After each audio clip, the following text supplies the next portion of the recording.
Eccoci pronti per questa nuova edizione del nostro TG, ma cominciamo dai titoli. Giovanni De Cicco, accusato di aver ucciso la moglie, ripreso dalle telecamere mentre usciva di casa con 2 borsoni, il racconto agghiacciante dell'uomo, così l'ho uccisa. Sempre più aspro il confronto sulla sanità tra il governo e la regione, l'ultimo atto è sul debito contratto dal sistema sanitario regionale. C'è attesa a Reggio per la riunione del Consiglio dei Ministri. Il governo darà il via libera al decreto sanità. La ministra Grillo ha detto faremo risorgere la Calabria. 1000 dipendenti assunti fittiziamente da 31 aziende agricole della Locride. La Guardia di Finanza scopre un danno all'erario per 5 milioni di euro.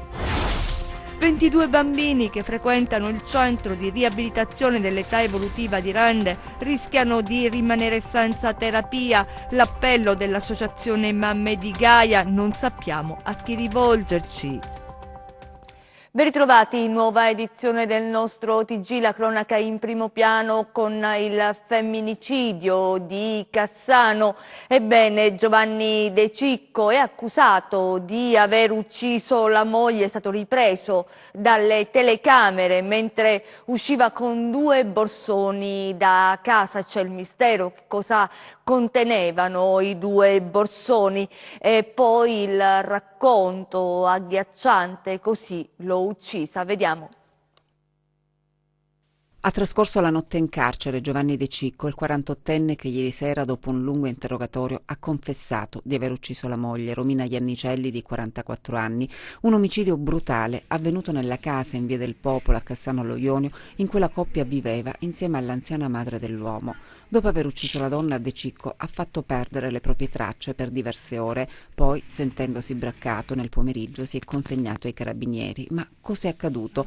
Perché si è accanito con tanta ferocia contro la moglie? La donna era al 2° mese di gravidanza, un bambino atteso da anni, e quella gravidanza aveva reso la 44enne particolarmente felice. Eppure l'uomo che aveva sposato l'ha aggredita con inaudita violenza, l'ha picchiata, ha tentato di soffocarla con un cavetto per ricaricare i telefonini, colpendola infine con un bastone. Durante l'interrogatorio condotto dagli investigatori dell'Arma, dal procuratore di Castrovillari Eugenio Facciolle e dal sostituto Valentina Draetta, l'uomo, messo alle strette, ha confessato di essere stato lui ad uccidere la donna, ma forse per alleggerire la sua posizione ha detto di aver assunto una forte dose di droga prima di tornare a casa. Secondo la sua versione, dunque, era sotto l'effetto di sostanze stupefacenti quando ha aggredito la moglie, versione che però non ha convinto gli investigatori. Il procuratore Facciolla aveva già escluso in mattinata che il delitto potesse essere riconducibile a questioni di criminalità organizzata, nonostante la vittima avesse alle spalle un arresto per droga e una parentela ingombrante. Romina Iannicelli, infatti, era la sorella di Giuseppe Iannicelli, il 52enne ucciso e bruciato il 16 gennaio del 2014 insieme al nipotino di soli 3 anni, Cocò, e alla compagna marocchina. Ma la parentela con l'uomo sin da subito non è stata collegata dagli inquirenti con il delitto. I sospetti si sono concentrati sul marito della donna, che alla fine, come dicevamo, ha confessato. Un giallo dunque risolto in poche ore, ma al momento non è ancora del tutto chiaro il movente dell'efferato delitto. Le indagini dunque proseguono. Intanto il procuratore Facciolla ha detto che il marito di Romina è stato ripreso dalle telecamere mentre scappava con 2 valigie. Nella casa in cui viveva la coppia inoltre è stato trovato un bastone spezzato in 2. E sono ore di attesa in Calabria. Domani a Reggio la riunione del Consiglio dei Ministri è fissata per le 13. Ci sono anche delle polemiche, però il Premier Conte in un tweet oggi scrive che non si tratta di un'iniziativa esclusivamente simbolica, chiaramente la riunione del CDM, ma di un atto concretamente operativo che porterà all'approvazione di misure urgenti in tema di sanità. In Calabria, aggiunge, persistono situazioni non più sostenibili alle quali cercheremo di porre rimedio con la massima massima determinazione. Vediamo. Mancano poche ore ormai all'attesa riunione del Consiglio dei Ministri, che non si terrà più a Gioia Tauro, pare per questioni di ordine pubblico, bensì a Reggio Calabria in prefettura. L'appuntamento è per domani alle 13. Un segnale di attenzione verso la Calabria, il Premier Conte lo ha detto a chiare lettere. Il Consiglio dei Ministri, in una delle regioni del sud più abbandonate a se stesse, ha ribadito il Presidente del Consiglio, avrà un valore simbolico ma anche operativo, e domani dovrebbe essere approvato anche il decreto sulla sanità, come annunciato dal Ministro Grillo. Vedremo cosa accadrà. Intanto non mancano le reazioni sull'annunciata riunione. C'è la polemica sollevata dalle associazioni cittadine di Catanzaro, per le quali la scelta di Reggio rappresenta l'ennesimo sgarbo istituzionale alla città capoluogo di regione. I sindacati invece attendono risposte concrete ai problemi della Calabria. Insomma, CGIL e Cisleguil auspicano che il Consiglio dei Ministri possa produrre provvedimenti atti per risolvere le tante emergenze di questa terra. Non solo la sanità, dove sottolinea la triplice sindacale gli anni del commissariamento non hanno prodotto gli effetti sperati, ma anche le debolezze strutturali del sistema economico, sociale e occupazionale calabrese impongono politiche a sostegno della crescita, un nuovo patto Calabria, una nuova stagione di investimenti straordinari. Il segretario regionale dei Popolari per l'Italia Calabria, Delli Fabiano, sottolinea invece che la riunione del Consiglio dei Ministri in Calabria è una buona notizia, ma si attendono i fatti concreti. Anche per Delli Fabiano non è solo la sanità a rappresentare il cruccio dei calabresi, c'è tanto altro nei territori devastati dalle scelte politiche disastrose poste in essere da quanti si sono avvicendati alla guida del governo regionale. Se è vero come è vero che in questa terra il livello di disoccupazione è il più preoccupante del paese, se è vero come è vero che il sistema economico e produttivo non ha mai incrociato la crescita e lo sviluppo, se è vero come è vero che i milioni di euro europei rappresentano a tutt'oggi un mistero, nel senso che non sappiamo bene quanti ne sono stati spesi e, cosa ancora più grave, quali benefici hanno prodotto per i calabresi. L'elenco di cose da mettere a posto è lunghissimo. Aspettiamo, conclude il segretario regionale dei Popolari per l'Italia Calabria, di sapere cosa diranno domani i ministri che saranno in Calabria, se proporranno soluzioni oppure si limiteranno a spiegarci che la Calabria merita rispetto. Ed è braccio di ferro che va avanti da un po' di tempo tra governo e regione sui temi della sanità, l'ultimo atto sul debito contratto dal sistema sanitario regionale. Vediamo. Non c'è niente da fare tra governo e regione, non c'è e non ci può essere dialogo sulla sanità. L'ultimo atto dell'ennesimo braccio di ferro si è consumato nella riunione del tavolo a Duci. La querel questa volta ha riguardato i debiti della sanità calabrese, che per il governo ammontano a 160 milioni di euro, mentre per la regione sono 98,7 milioni di euro. Dato questo raggiunto attraverso correttivi di bilancio. Ebbene, la Regione ha cercato di produrre altri documenti per certificare la quota dei debiti, così come evidenziato dai dati. Niente da fare, il MEF non ha inteso accordare nessun nuovo riconteggio, per la serie così è se vi pare. Del resto era impensabile sul piano politico offrire una chance alla Regione, proprio nel momento in cui il governo ha deciso di tenere la riunione del Consiglio dei Ministri a Reggio Calabria per emettere il decreto atto a favorire, così almeno pensa la ministra Grillo, il recupero dello stato disastroso in cui versa la sanità calabrese. È certo però che non si possono fare prove di forza sulla pelle dei cittadini calabresi. Non si può, per esempio, procedere con il blocco delle assunzioni per ragioni di bilancio. Va bene tenere in debito conto i costi, ma così facendo, com'è possibile immaginare che possa migliorare la qualità dei servizi offerti ai cittadini? Vabbè, ma questo forse è un altro discorso, nel senso che la partita è politica e se poi i calabresi saranno ancora di più costretti a rivolgersi fuori regione per farsi curare, beh, chi se ne frega. E poi ancora a pagare l'aumento delle aliquote regionali IRPEF e IRAP dello 0,30 e dello 0,15%. A questo va aggiunto il divieto di prevedere spese non obbligatorie sul bilancio regionale. Fin qui la politica sanitaria, nel concreto restano i problemi delle strutture sanitarie, degli operatori sanitari e dei cittadini, dei pazienti. L'appello dell'associazione Le Mamme di Gaia, che lamenta una situazione incresciosa nel centro di neuropsichiatria e riabilitazione di Contrada Lecco. Siamo a Rende, dove si rischia l'esclusione dalla terapia pensata per 22 bambini con disabilità.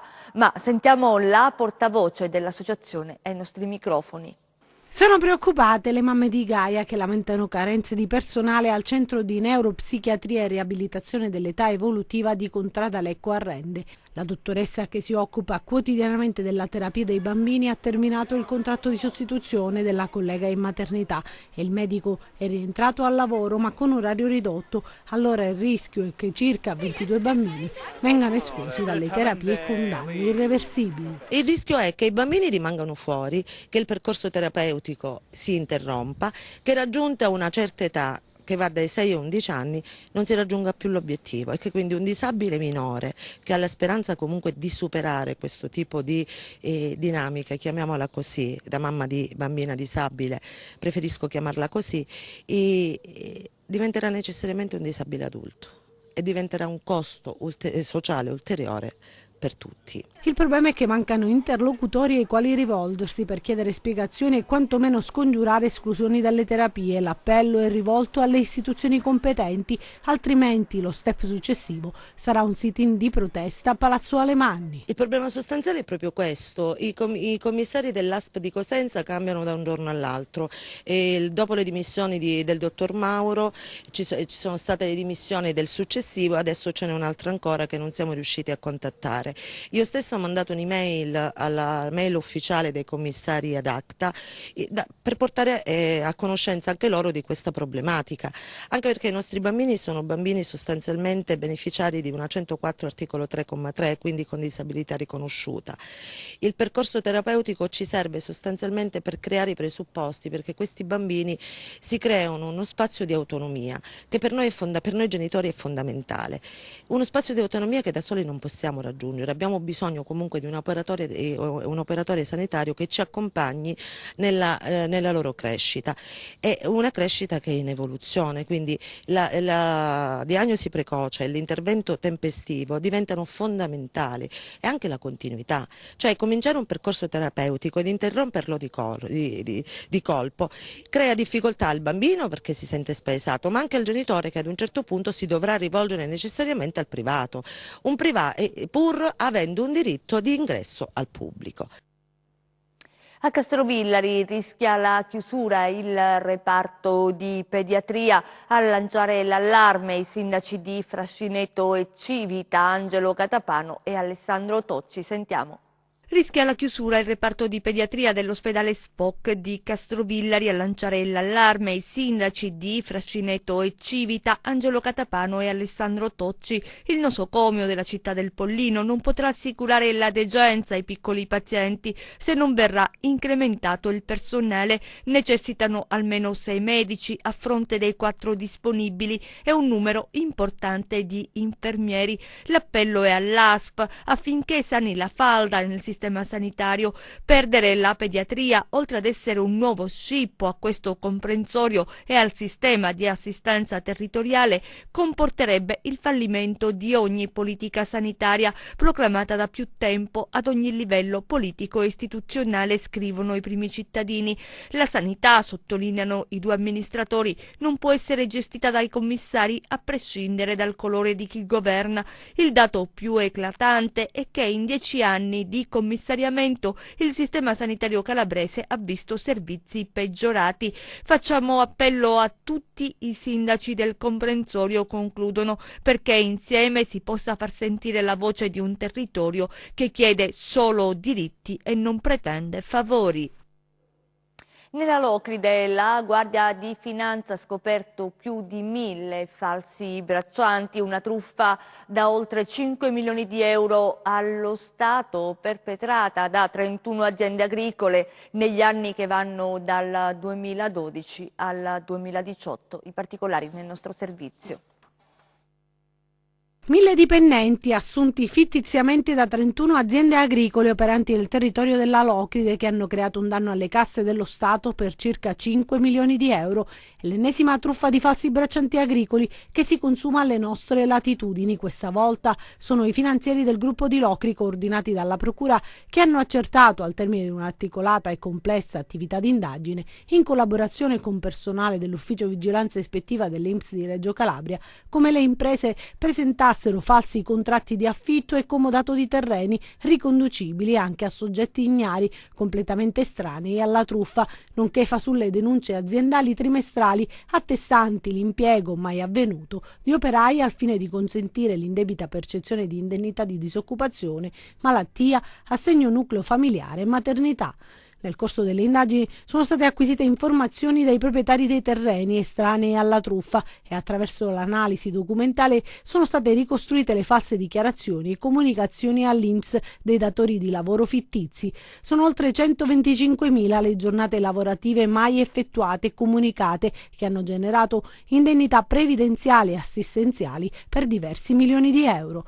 Pensate che sono stati versati nelle casse dello Stato contributi previdenziali INPS a carico delle aziende agricole segnalate per circa 770.000 euro. Alcuni braccianti agricoli, dagli accertamenti effettuati dai finanzieri, erano in possesso di beni mobili di lusso e immobili di pregio a fronte di una modesta situazione reddituale.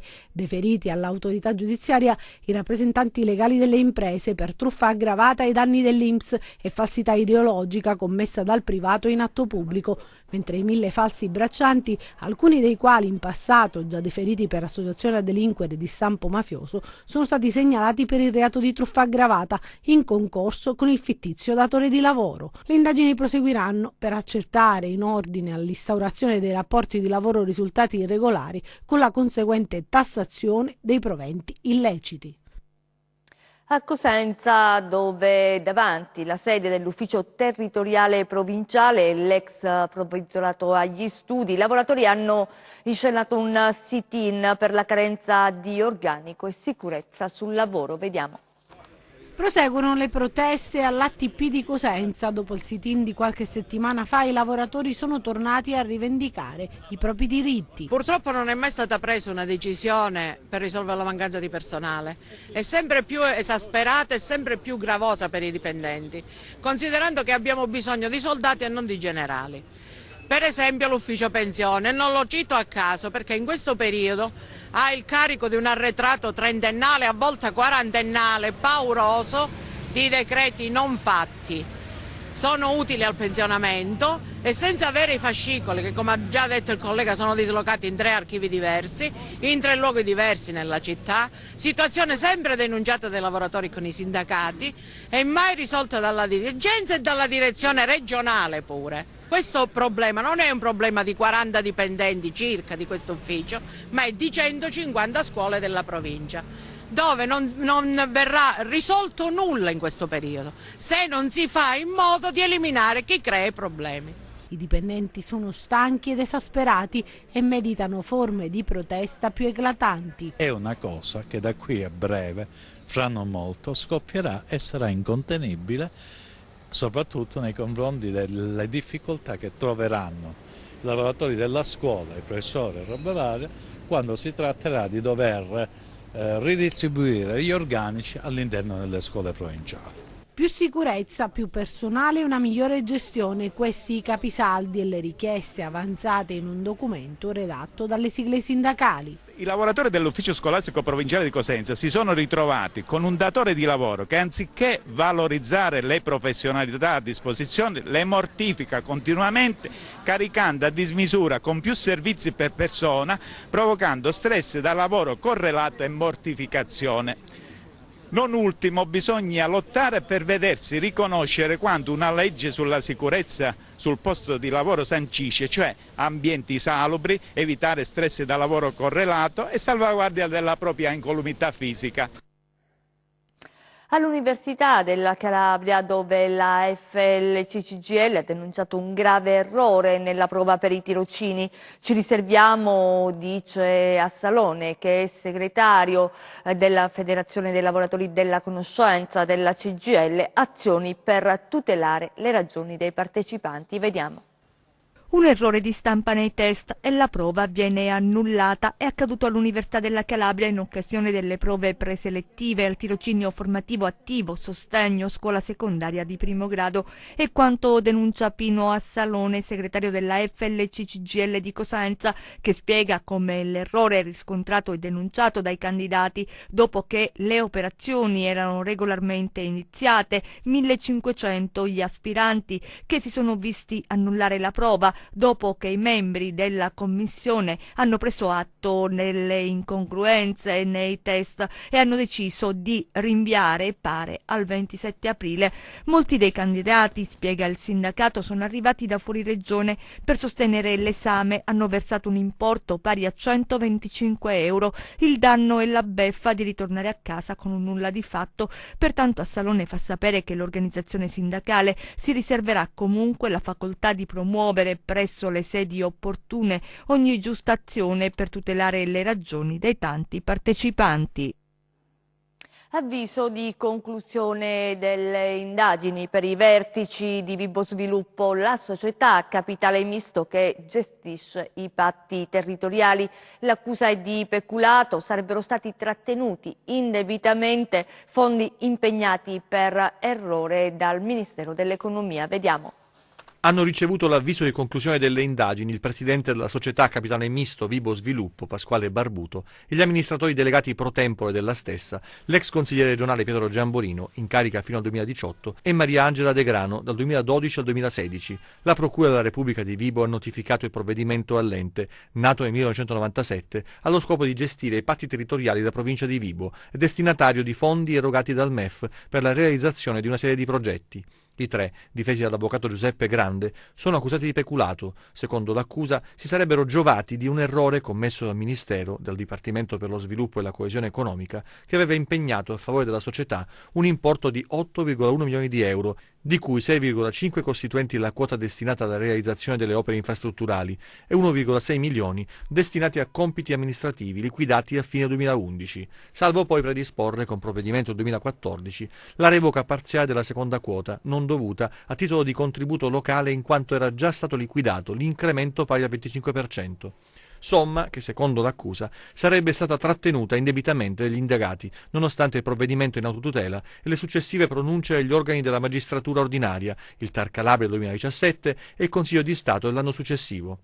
Sull'inchiesta è intervenuto Barbuto, spiegando che l'inchiesta offre la possibilità di chiarire definitivamente questa vicenda, che si protrae da 5 anni e che quindi conclama un errore fatto dal Ministero. Il nostro agire, ha detto, è sempre stato orientato al bene superiore, cioè al mantenimento di risorse finanziarie che in altro modo sarebbero state dirottate in altri territori.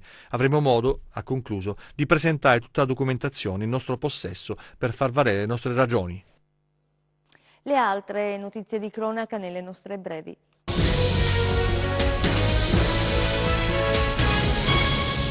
Incidente stradale questa mattina sull'autostrada del Mediterraneo in direzione sud tra gli svincoli di Falerne e di Lamezia Terme. Allo scontro frontale tra una Fiat Brava e un tir. Sul posto sono giunti i soccorsi e la polizia stradale. Rimasto ferito in modo grave il conducente della vettura, unico passeggero a bordo. L'uomo è stato trasferito nel soccorso all'ospedale di Lamezia Terme.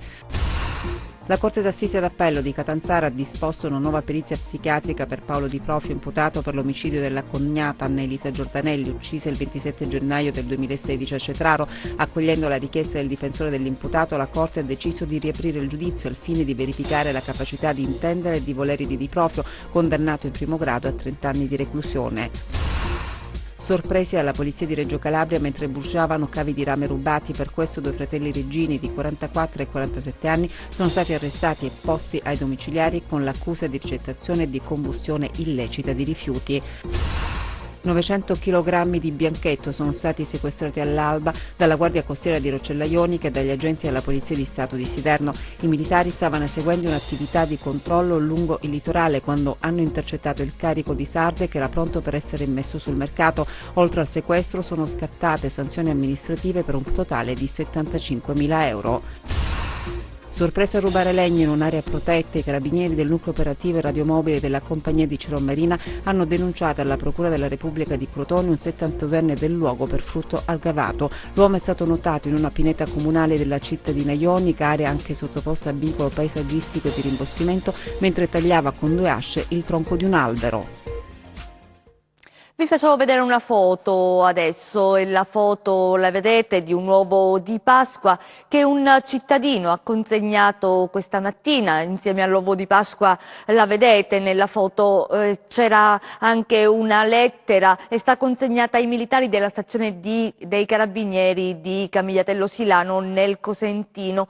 Nella missiva c'era scritto: grazie per quello che fate ogni giorno e ogni notte. Quando uccidono un carabiniere uccidono anche un onesto cittadino, firmato un cittadino onesto. L'uomo che ha voluto stringere la mano ai militari ha preferito restare anonimo. E il generale Paticchio a Vibo, oggi in visita, ha voluto ringraziare quanti continuano a esprimere solidarietà all'Arma. Vediamo. Già aveva suscitato unanime consenso quanto accaduto all'indomani della tragedia consumatasi nel Foggiano con l'uccisione di un sottufficiale ed il ferimento di un graduato dell'Arma dei Carabinieri, quando un appuntato in servizio alla sezione radiomobile della compagnia di Vibo Valentia ha notato, appoggiato sul parabrezza di una gazzella, una rosa rossa con un nastro tricolore allacciato ed una busta contenente una lettera con su scritto: un grazie ai Carabinieri per lo spirito di abnegazione e attaccamento ai doveri, garanzia e tutela per il cittadino, onore a tutti voi. Oggi il generale Vincenzo Paticchio, comandante della Legione Carabinieri Calabria a Vibo Valentia, per un incontro con i bambini della scuola Don Bosco, ha colto l'occasione dei nostri microfoni per rivolgere un ringraziamento a quanti continuano a seguire e dare sostegno al lavoro dei Carabinieri. Ma io credo che la cittadinanza sia sempre stata vicina all'Arma. Questo gesto è un gesto che manifesta un sentimento delle persone e che io credo sia stato prodotto in maniera non conosciuta, quindi da una persona non conosciuta, per il pudore che ha manifestato questa persona nei confronti di un eroismo così alto come quello di donare la propria vita, e quindi ha voluto ringraziare l'istituzione e la caduta di un suo militare, sottolineando il gesto e non la persona che ringraziava. E quindi non solo attraverso di voi io ringrazio questa sconosciuta persona, ma ringrazio l'intera cittadinanza il cui sentimento questa persona ha interpretato. Chiudiamo con le previsioni del tempo.